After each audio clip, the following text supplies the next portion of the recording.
அவ work out பண்றா, யாரையோ கரெக்ட் பண்றதுக்கு தான் அவ ஒர்க் அவுட் பண்றா, இவனுக்கு நாளைக்கு கல்யாணம் அதனாலதான் அவன் ஒர்க் அவுட் பண்றான். இப்படி எல்லாருமே ஒர்க் அவுட் பண்றதுக்கு அவங்க அழகா இருக்கணும், மத்தவங்களை இம்ப்ரெஸ் பண்ணணும் அப்படிங்கிற மைண்ட் செட்ல தான் இருக்காங்க. இந்த பார்வையே முதல்ல தப்பு. எக்ஸசைஸ் பண்றதுனால உங்களுடைய உடல் நலமும் மனநலமும் அதிக அளவுக்கு மேம்படும். உங்களுக்கு ஒரு செல்ஃப் கான்பிடென்ட் கிடைக்கும். ஒருவேளை நீங்க ஒர்க் அவுட் பண்ணாம இருந்திருந்தீங்கன்னா, இவன் யாரையோ உசார் பண்றதுக்கு தான் ஒர்க் அவுட் பண்றான், இவனுங்க கரெக்ட் பண்றதுக்காக தான் ஒர்க் அவுட் பண்றான், இந்த மாதிரி கெட்ட சிந்தனைகள் தான் வரும்.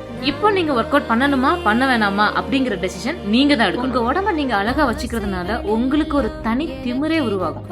எது இருந்தாலும் இல்லாட்டினாலும் என் வாழ்க்கை நான் வாழ்றேன் அப்படின்னு ராஜா மாதிரி வாழ்றதுக்கான நம்பிக்கை. இல்ல எனக்கு அதெல்லாம் வேணாங்க, எனக்கு யாராவது உதவி செய்ய வருவாங்க, என்னை தூக்கி விடுறதுக்கு யாராவது வருவாங்க, என் வேலையை பகிர்ந்துக்கிறதுக்கு யாராவது வருவாங்க, இப்படியே வாழ்ந்த காலத்தை சீக்கிரமா முடிச்சுக்கலாம் அப்படின்னு யோசிச்சீங்கன்னா அந்த வாழ்க்கை எவ்வளவு கசப்பா இருக்குங்கிறத கொஞ்சம் இமேஜின் பண்ணி பாருங்க. முடிவெடுங்க, ஒர்க் அவுட் பண்ணணுமா வேணாமா அப்படிங்கறது. ஜிம்முக்குலாம் போய் பெரிய அளவுல ஒர்க் அவுட் பண்ணாதையும் பரவாயில்லைங்க, தினம் வாக்கிங் போங்க, உங்களுடைய வேலைகளை நீங்களே பாருங்க. உங்களோட ஹெல்த் எப்படி மாறுது அப்படிங்கறது கமெண்ட்ஸ்ல சொல்லுங்க.